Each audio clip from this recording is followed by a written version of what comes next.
मला सकाळी एका शेतकऱ्याचा फोन आला आणि म्हटले, "यती भाऊ, आमचा कापूस 20-25 दिवसाचा झाला, तर पहिली फवारणी कोणती करायची?"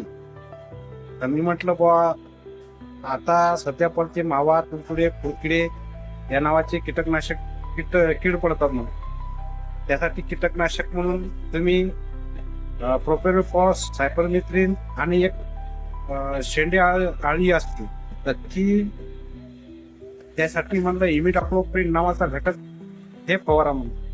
बाहेर कंपनीचा आहे जो ते फवारा म्हणतात. त्यानंतर म्हणलं बुरशीनाशक, तर तुमच्या शेतामध्ये बुरशी म्हणजे रोग होऊ नये म्हणून त्या आधीच म्हणलं हेक्साकोनाझोल नावाचा घटक आहे आंतरप्रवाही, तो टाका. नाहीतर कार्बोदर मेनपाझेप साप नावाचा किंवा बायोस्टीन हे टाका. त्याच्याबरोबर म्हणलं 19-19-19 हिद्रावत खत टाका, नाहीतर 12-61-00 हे टाका म्हणलं. आणि एखादं tonic, humic acid, amino acid असं टाका म्हणलं. कारण की ते हिरवेपणा आणि मुळाची वाढ आणि झाडाला तेजपणा येते, त्यासाठी कापसामध्ये टाकून द्या पहिली फवारणी.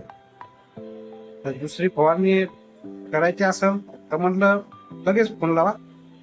तर मित्रांनो, माझं आहे आय सपोर्ट फार्मर, हे माझं यूट्यूब चॅनल आहे आणि या चॅनलवर सबस्क्राईब करा, लाईक करा, शेअर करा आणि फॉलो करा आणि दुसऱ्यांना हे व्हिडिओ पाठवा. धन्यवाद.